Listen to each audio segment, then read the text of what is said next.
Hey guys, and welcome back to another YouTube video. In this video I'll be going through the St Kilda vs Carlton game, in which Steele had an absolute shocker of a last quarter basically.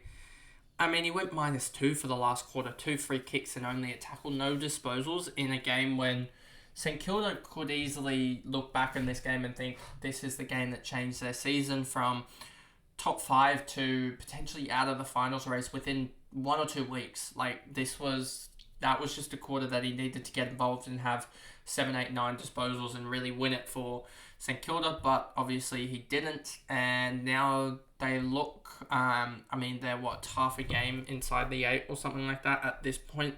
Let me just double check it.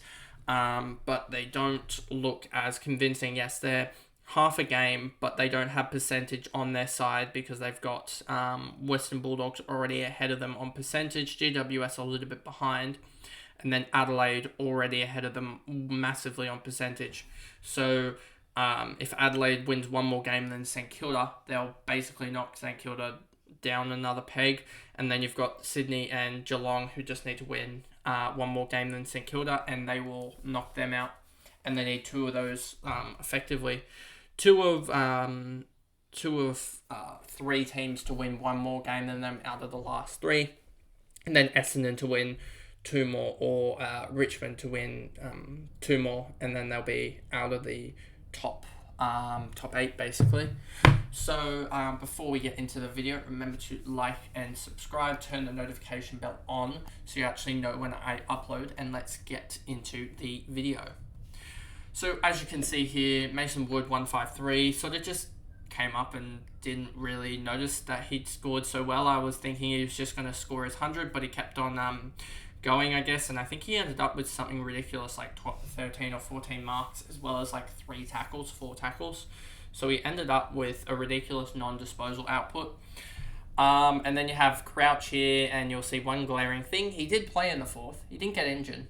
Just didn't do anything, and it really showed, I think, for St Kilda that they're not really going to be damaging in the finals if Crouch and Steele, their 2 big midfielders, didn't get tagged at all in the last quarter, but did absolutely nothing. No disposals between them, and 1 tackle, 2 free kicks against and 2 players.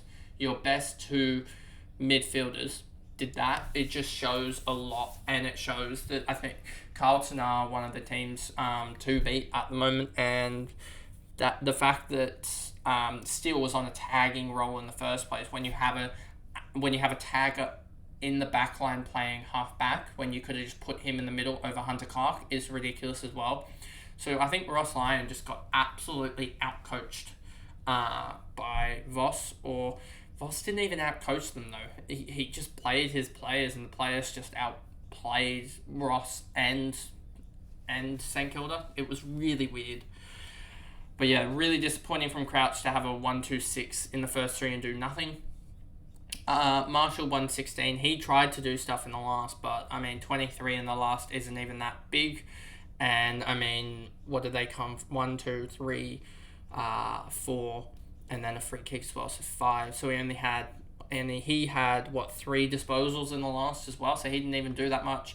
Hunter Clark 11, so he didn't even do that much in the last as well, from having a 74 in the first half to and a 23 in the third to 11 in the last, including 1 disposal.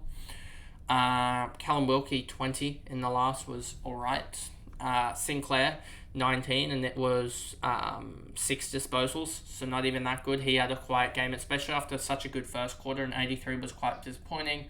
Webster 82, only 2 in the last. Wangadeen Malira had a good last quarter because he was on 51, I believe, or something. He was on 41, sorry, and going into the last, and had 33 in the last to really beef that up, but he didn't do anything. Let's see, Higgins, what's that? 2 disposals in the last. Battle, what's that?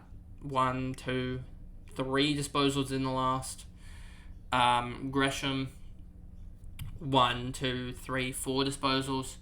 Owens 2, Butler none, Windhager 3, Hill 5 or something here. 1, 2, 3, 4, 5. Yeah, 5. Steele, we said none. King had none.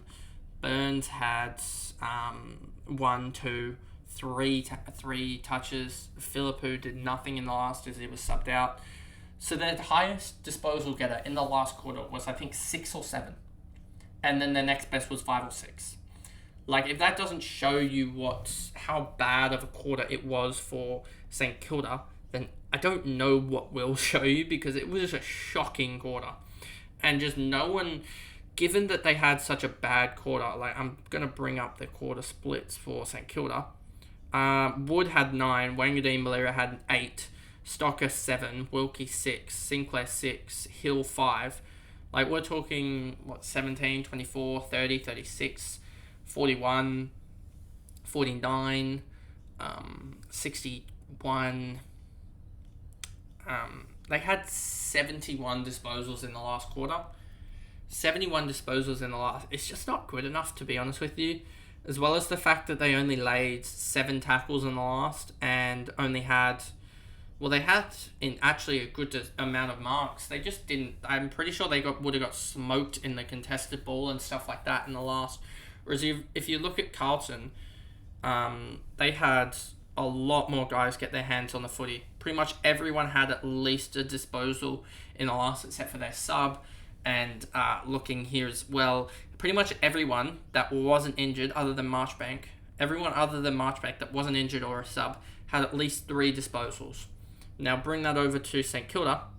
They had 1, 2, 3, 4, 5, 6, 7, 8, 9, 10 guys go under 3 disposals, whereas Carlton had 1.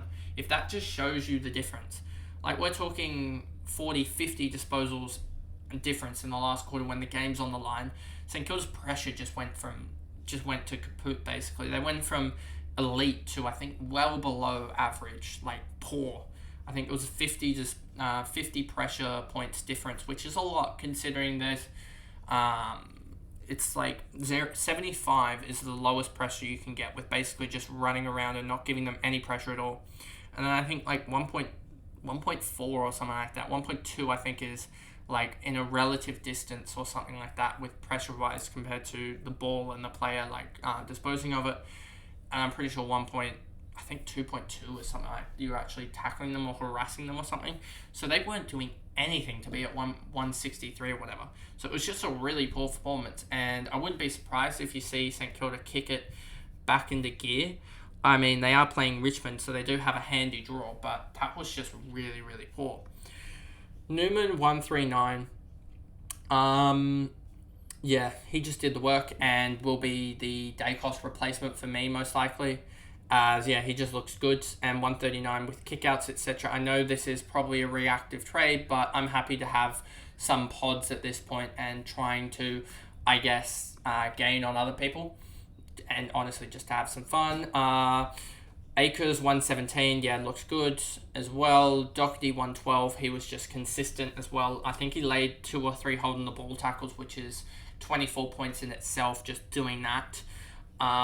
Fisher 108 was actually really, really good, but he'll probably be moving on. Hewitt 105, you could potentially look at this if you wanted a 23rd premium, I think, as Hewitt can provide those premium scores. Yes, he isn't really the price for it, but has shown in the past. I mean, he was 870k, I think, at one point last year. That's 400k difference. That's almost 40 points difference-wise that he is, just showing how much a sub can kill a guy's score. And yeah, just looks he looks ready to come back and could be actually an option next year. If the sub rule is abolished next year, you could have Hewitt at that M4 or something like that.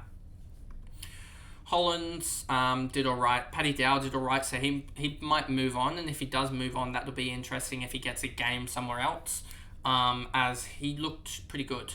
Wiedering, Kemp, Cunningham, Cottrell, Martin, DeConing, Motlop, Cripps as well, 62. So he'll be interesting next year if people want to jump on him as an underpriced guy. Pitnet, Sincotta, Marchbank, Owies, Kerno, Sard, Fogarty, Ed Kerno as well came on late and provided, I think, an assist for his brother as well for his own goal. But yeah, other than that, again, pretty quickly through the Carlton stuff as there wasn't much to go on, and it was really just showing how poor St Kilda were in that last quarter and how that last quarter, I think, is going to be season-defining. I think they missed the 8 now because of that last quarter. And yeah, I'll be surprised if they make the 8, to be honest. It will take a huge captain's performance by Steele to step up to, I guess, fix what happened in that game, as that was a gettable game. And if they lose out by percentage or 2 points or needing another win, they will be annoyed about this game, because this game was definitely winnable. But aside from that, that is my game review of the St Kilda vs Carlton game, and I'll see you guys in the last game of the round. Thanks, guys. Goodbye.